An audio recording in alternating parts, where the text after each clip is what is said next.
The night sky was alive with color. Lanterns drifted like fallen stars across the slow-moving river, their warm glow mirrored in the rippling black water. Vendors called out, their voices rising above the hum of laughter and chatter. The air smelled of grilled skewers, roasted corn, and sweet candied apples. Children darted between the crowd, sparklers fizzing in their small hands, leaving trails of golden light in the humid summer air. Aya stood quietly among them, but she felt apart, like a ghost floating through the festival. Her paper fan trembled in her hand. She had told herself she wouldn't come this year. She wasn't strong enough. Not after last summer. Not after he left without a word. Her chest tightened.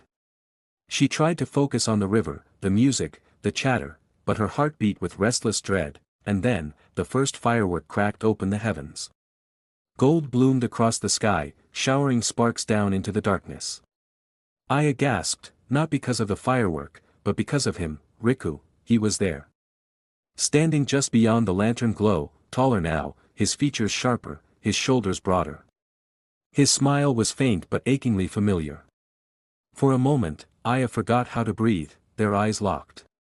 The crowd, the noise, the festival, all of it vanished. Riku's lips moved, his voice trembling as if afraid the moment might break. "You came." Riku said.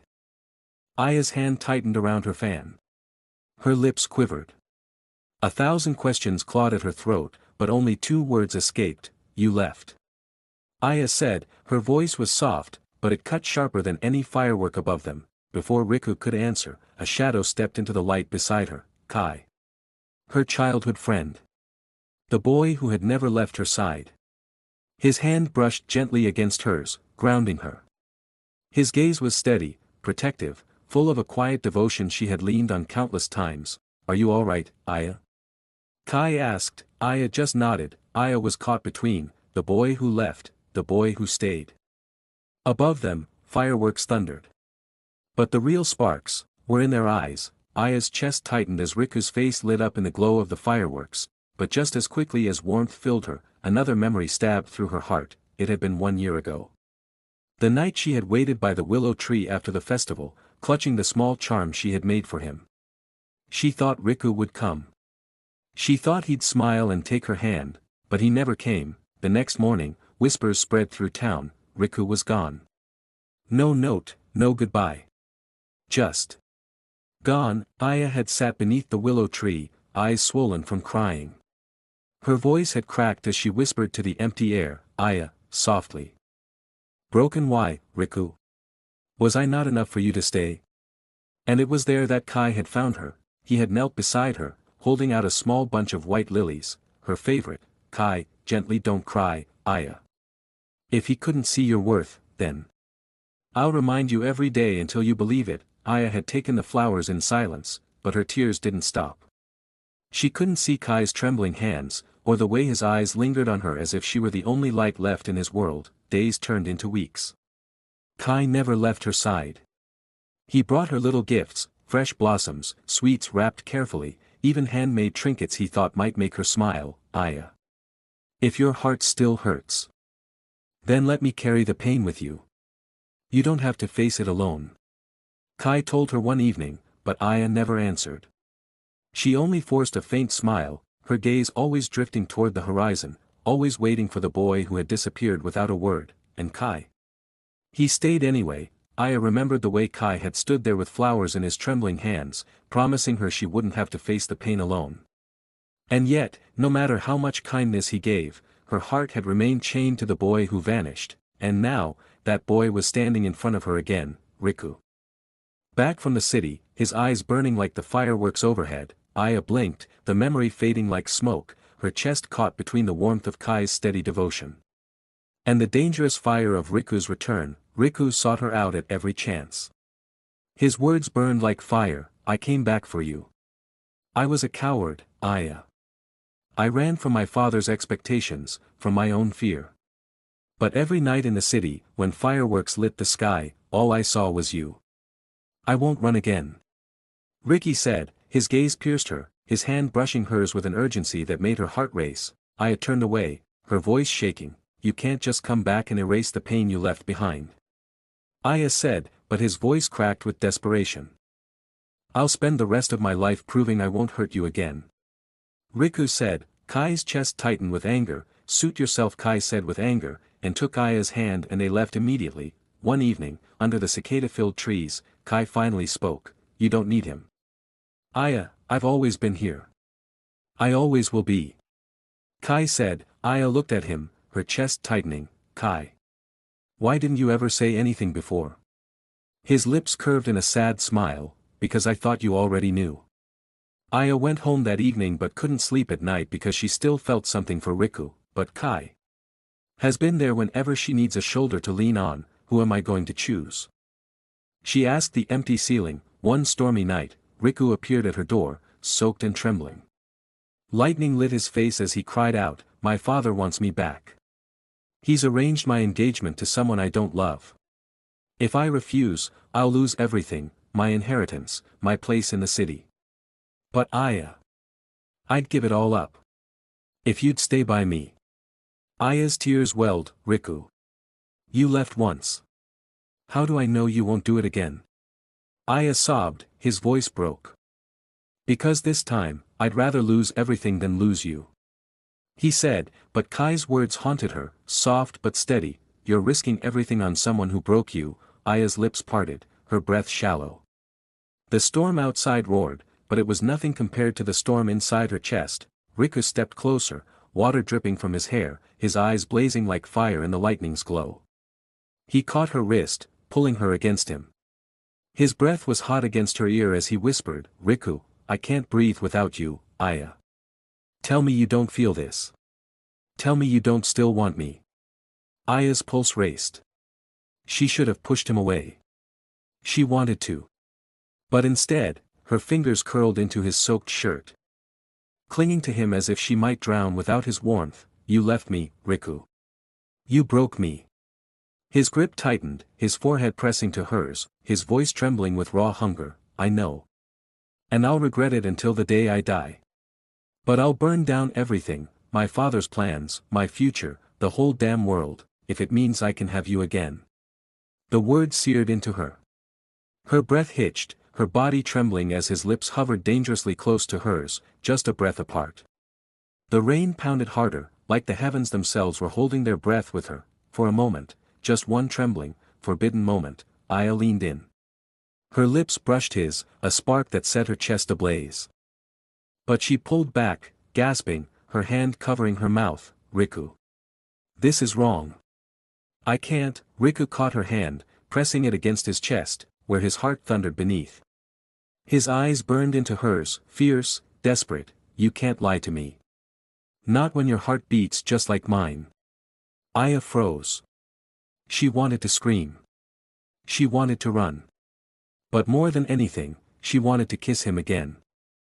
The next day whispers spread. Only this time, they carried truth. Riku's engagement wasn't just a threat. It was real. Riku's anger flared. He argued with Kai in public. You think you can protect her with silence and patience? That's not love, Kai, that's pity. And running away, breaking her heart, that's your definition of love? Do you ever loved Aya? Kai asked him. Riku ruffled his hair, looking confused, turned and left because Kai's word hit him deep. Aya's chest tore in two. That night, she overheard the truth. The engagement was real. She confronted him, voice trembling. Tell me it isn't true. Aya said, she means nothing. I don't care what my father wants. I want you. Only you. Riku said. Aya's heart screamed to believe him, but her trust was shattered glass, sharp, dangerous, impossible to hold. Her tears fell fast as she pulled her hands free. You said that once before. And then you left. Amaya said, her voice cracked. Before Riku could answer, she stumbled away, the night spinning around her, until she reached the only place her legs knew to take her, Kai's house. Her fist hit the door weakly. When it opened, she collapsed into his arms, sobbing into his chest. He didn't ask.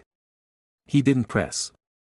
He simply wrapped his arms around her, holding her as though he could shield her from the entire world. His voice was low, steady, a promise whispered against her hair. Kai, I've got you. Always. Her tears stained his shirt.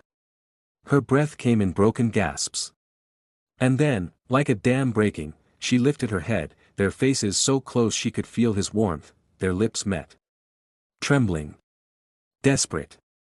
A kiss born not of joy but of pain, of longing, of needing to be held together when everything else was falling apart. When Aya pulled away, her lips quivered, guilt etched into her face. I shouldn't have, but Kai's hands cradled her shoulders, his eyes fierce and certain in the dim lantern light. You don't have to choose fire that burns you, Aya. With me. He leaned closer, voice steady, unshakable, that you'll never cry again. Aya's heart cracked further, torn between the wildfire that left scars and the steady flame that promised never to die. The town no longer whispered, it judged. Aya felt it in every step she took. Women at the well went silent when she passed. Shopkeepers exchanged knowing looks. To them, she was the girl torn between two men, the loyal one and the reckless one. The safe choice and the dangerous one, but Aya knew the truth. She knew about Riku's engagement, about the chain his father had wrapped around him. And yet, her heart still betrayed her whenever she saw him. One evening, she found herself by the riverside. The same place she had stood when fireworks once painted the sky. The lanterns from the festival were long gone, but memories clung like ghosts. The water shimmered faintly beneath the moonlight when Riku stepped out of the shadows. His breath was unsteady, as if he'd run just to find her. Riku, voice low, urgent Aya. I can't breathe without you. Even if my father ties me down, even if I'm promised to another, I'll break until there's nothing left of me. That's how much I want you. His hand reached for hers, trembling with a mix of desperation and fire. Aya froze, her chest rising and falling like a storm. His passion was terrifying. But it was also intoxicating. Before she could respond, a soft glow flickered at the edge of the path. Kai approached, holding a lantern. His eyes were steady, calm, like the flame he carried. Kai, quiet, but certain Aya. You don't have to stand in the fire just to feel warm. You don't need a love that burns you. Not when there's light waiting for you, light that never leaves. Riku's jaw clenched. He stepped forward, his voice rough with fury and longing. Riku, light. Light flickers and fades the moment the wind blows. Aya doesn't need safety, she needs someone who'll set the world ablaze if it dares take her away. Aya's heart pounded so hard she thought the river might echo it. Fire and light. Chaos and calm. Her body swayed between them, like the current below her feet. She couldn't breathe. She couldn't choose, her voice broke as she whispered, Aya, stop. Please. Both of you. I need to think. And with that, she ran. Aya climbed the hill overlooking the village, her breath ragged. The cicadas sang in the trees, but inside her, silence roared. She sat beneath the old cedar tree where she and Kai had carved their names as children. Her fingers traced the faded marks, her eyes stinging with tears. Riku's fire. It made her heart race, made her feel alive in ways she could never deny. But fire always came with smoke. Always with ashes. Kai's steadiness. It wasn't wild. It wasn't reckless. But it was there, day after day, even when she pushed him away. A love that asked for nothing but gave everything. Her tears fell onto the roots of the tree. Aya pressed her forehead against the bark, whispering, Aya, broken who will I be, if I keep chasing fire that burns me? Who will I be? If I ignore the hand that's always held me. The words drifted into the night, carried off by the wind that rustled through the tall grass on the hill. Aya sat still beneath the tree, her body curled in on itself, the rough bark at her back grounding her trembling frame. For a long while, she didn't move. Only the cicadas filled the silence, their chorus rising and falling like a heartbeat not her own. Finally, she lifted her head. The sky above was paling, bruised purple giving way to the first hint of dawn. Aya wiped her cheeks with the sleeve of her yukata, though the fabric was already damp with tears. With a soft, shuddering breath, she pushed herself up from the ground. Her legs were heavy, stiff from sitting too long. But she forced them to move.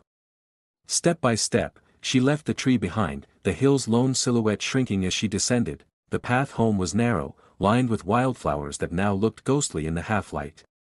Lanterns from the village flickered faintly in the distance, their glow too far away to warm her. Aya walked with her arms wrapped tightly around herself, each step echoing her loneliness. At last, she arrived home. The small wooden house stood in silence, its windows dark, its door waiting like an unopened memory. Aya slid it open slowly and stepped inside. The night had been long. Aya hadn't slept. She had sat by her window until the stars faded and the first blush of dawn touched the horizon. Her heart had been pulled in two directions for so long, Riku's fire and Kai's steady flame, that she thought she might break from the weight of it. But as the sky softened to pale gold, Aya finally felt something she hadn't felt in a long time. Clarity. Her mind was quiet now. The chaos, the whispers, the heartbreak, all of it settled with the dawn. And in the silence, her answer rose, clear as the morning sun. She stood, smoothing her dress with trembling hands, and walked toward the river. The village was still half asleep. A few vendors yawned as they set up their stalls, and the smell of morning rice wafted through the air. Children chased each other in the distance, their laughter thin and light in the cool air. But Aya barely noticed. Her steps quickened as she reached the riverbank. And there he was, Kai. He sat crouched near the water, repairing a paper lantern for the coming festival. His fingers moved carefully, patching torn edges, smoothing the delicate paper, and tying a thin string with the kind of patience Aya had always known in him. For a moment, Aya just stood there, watching him.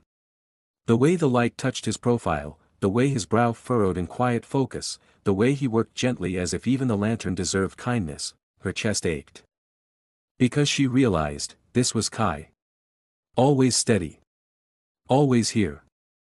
Always hers. Even when she had been too broken to see it, she took a breath and stepped forward. Kai looked up, startled, his hand stilling over the lantern. Surprise flickered across his face, followed quickly by something else, hope, soft and fragile, like a flame shielded from the wind. Kai, hesitant Aya. You're here. Aya swallowed hard, her lips trembling, but when she spoke, her voice was clear. Aya, Kai. It's you. It's always been you. His eyes widened, searching her face, as though afraid this was a dream. Kai, softly Aya. Are you sure? Aya nodded, tears spilling freely now. She stepped closer. Lowering herself to her knees beside him. Gently, she placed her hand over his, steadying the trembling in his fingers. Aya, through tears I've had enough of fire. I don't want to burn anymore. I want light. I want warmth. I want you. The lantern slipped from Kai's hand, tumbling into the river. It floated away slowly, carried by the current, its faint glow paling in the daylight. But neither of them noticed, because in that moment, Aya leaned forward and kissed him, not trembling. Not broken. This kiss was certain. It was soft at first, hesitant, two souls that had circled each other for so long finally finding their place. Then deeper, fuller, carrying years of unspoken words, tears wiped away, of devotion given quietly and without demand. When they finally pulled apart, Aya rested her forehead against his chest, her tears soaking into his shirt. Aya, whispering, with you. I feel safe. With you, I feel home. Kai's arms tightened around her. His voice breaking, Kai, Aya, I've waited for this moment for so long. And I swear, I'll spend the rest of my life proving to you that you'll never have to cry again. The river flowed past them, carrying the lantern far downstream. The morning sun rose higher, painting the world in gold. But Aya's world was here, in Kai's arms, in his warmth, in the light she had finally chosen, for the first time in what felt like forever. Aya felt peace. Aya's world is breaking apart, torn between Riku's burning passion and Kai's steady devotion, but her choice tonight may have set a path she can never turn back from. What do you think? Did Aya make the right choice? Tell us in the comments below. We'd love to hear your thoughts. And don't forget, hit that like button, subscribe, and turn on the bell icon so you won't miss our future stories. And here's the big question, do you think Fireworks of My Heart deserves a season 2? Should we continue Aya's journey, with more secrets, more heartbreak, and more passion under the summer skies? Let us know in the comments, and your voices will decide.